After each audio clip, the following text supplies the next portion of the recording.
21. Spiritual work is never wasted. Nothing is more important or more salutary than to develop a taste and a love for spiritual activities, and never to allow a single day to go by without meditating and praying and renewing your contact with heaven.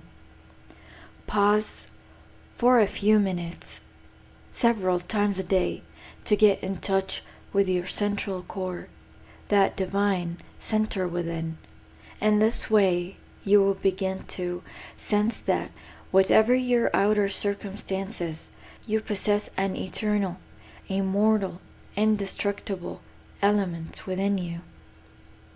Even though none of this can be seen, even if no one appreciates your efforts, even if you get no material benefit from it, never cease to amass a fortune in spiritual riches, and you will become so much freer and stronger inwardly that you will be above all contingencies.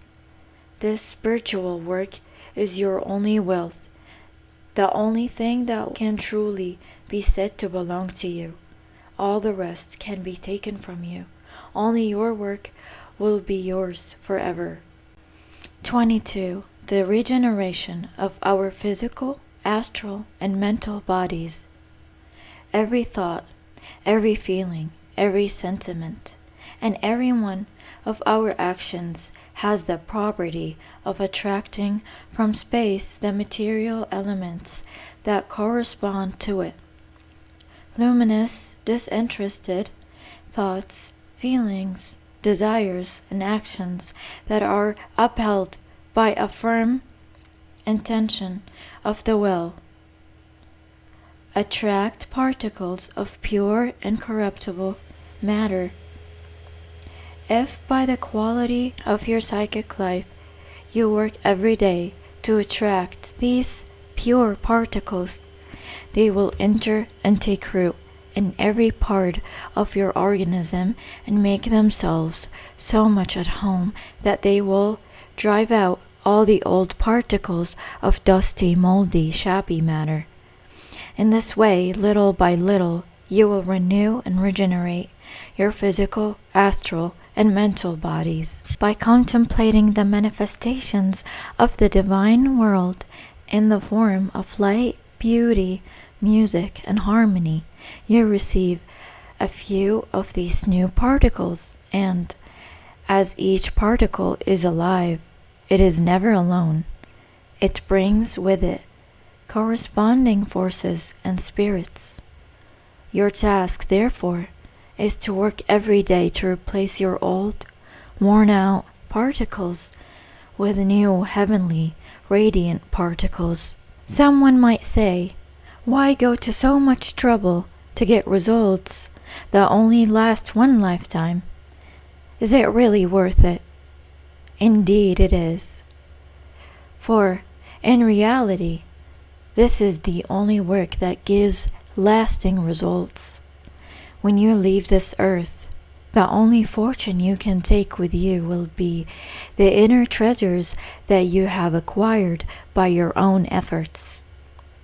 And when you come back for your next incarnation, you will bring these treasures back with you. From the moment of conception, during the period of gestation, the matter of your physical, astral, and mental bodies will be fashioned and molded to conform exactly with the qualities and virtues that you are developing today in your present incarnation. 23. Look for some spiritual food every day. In the morning, when you are looking at the sun, be aware that the rays that reach you are living beings that can help you to solve today's problems. But only today's, not tomorrow's. Tomorrow, you will have to go and ask for their help and advice again, and here too, only for one day. They will never answer you 2 or 3 days in advance. They will say, don't fret, come back tomorrow. and we will give you our answer then. When you eat, you don't try to put enough food for a week into your stomach, only enough for one day. Today, you eat for today, and tomorrow, you begin all over again. And this is how it must be with light. For light is a food that you must absorb and digest every day so that it may become feelings, thoughts, and inspirations within you. Why don't we use the same logic in our approach to light as in our approach to food? We say, yes, I know that I ate yesterday, but that doesn't count any longer. I need to eat again today. And the same is true of light. We need to be nourished by light every single day. 24. Periodically review your life. It can be very beneficial to your development to get into the habit of periodically reviewing your life. Why? Because only too often all the activities and cares that you have to contend with tend to give a direction to your life that takes you further and further from your spiritual ideal. You begin to forget that you will not be on this earth for long, and that you are going to have to leave behind all your material possessions, your social rank, and all those honorary titles that you have been at such pains to acquire. You will say that everybody knows that. True, everybody knows it, but everybody forgets it. And you too. You get led away by the example of those around you.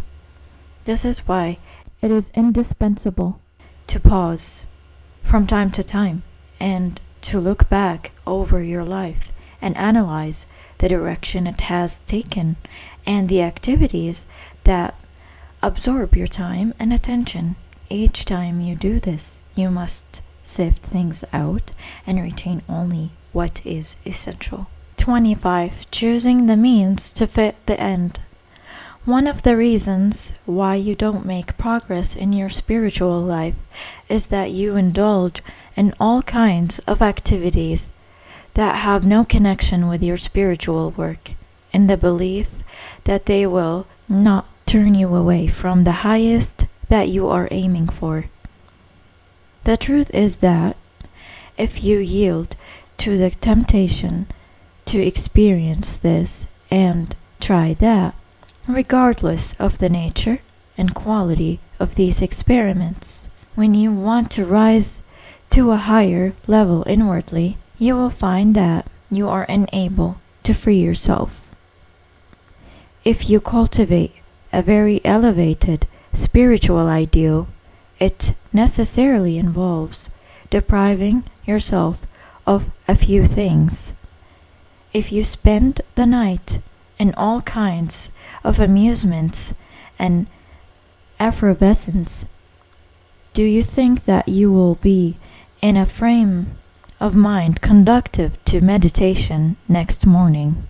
If some of you never make any progress in spite of all the explanations and methods that you continually receive, it is because you still have too many interests and activities that are alien to the spiritual life. Money, comfort, pleasure, social standing, etc. I'm not saying that you will have to do away completely with all these concerns, or that they are absolutely incompatible with a spiritual life, but there is a question that needs to be sorted out first, and that is the question of the means and the end. Look at all the faculties that human beings possess and ask yourself what they use them for. What end do they serve? The gratification of their sexual needs, their belly, their passions? Well, henceforth, you must do just the opposite. You must put all your faculties at the service of a high ideal, at the service of the Spirit and of light. Analyze yourselves, and you will see how many of your divine gifts are being sacrificed to the whims of your lower nature. And then you complain, "I'm all confused. I don't know where I am."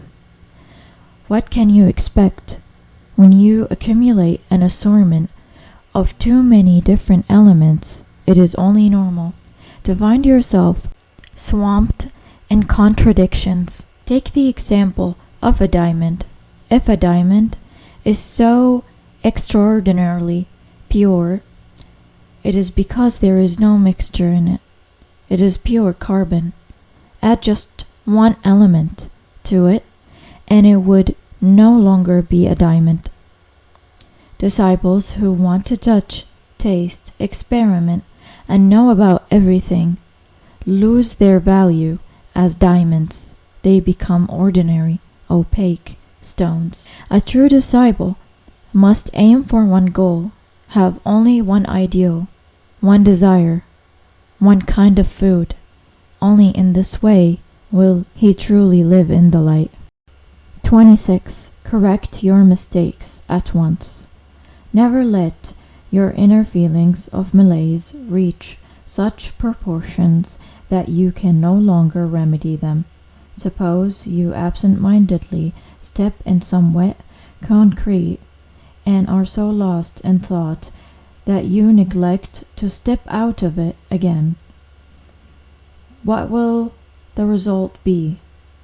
The concrete will harden. In fact, it will become so hard that someone will have to go and get some tools to break it before you can get your feet free. And you may well be hurt in the process. Well, this is what happens in the inner life. If you fail to remedy your mistakes or faults very quickly, it will be too late. The remedy will be very costly and may well cause further damage. 27. Close your doors to lower entities.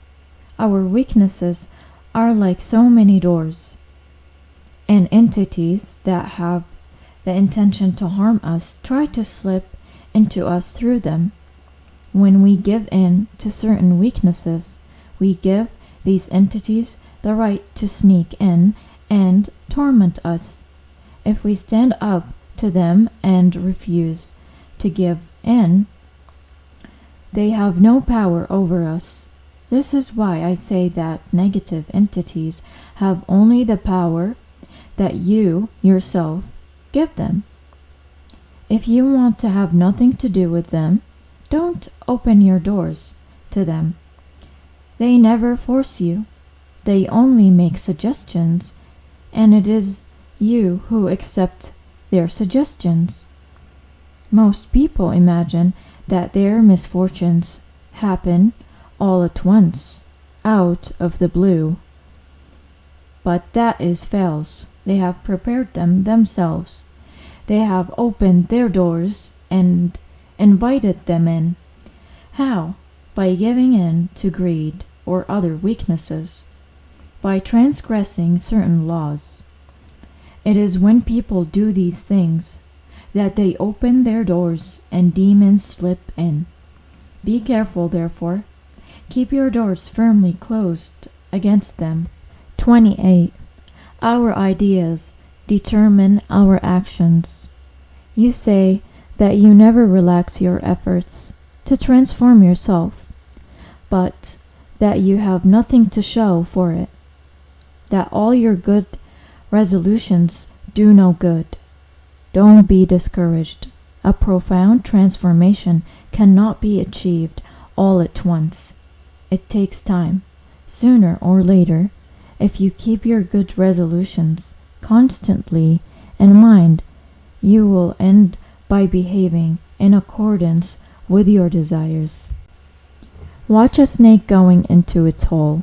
The head goes in first, and however long its body may be, the tail is bound to follow in the end.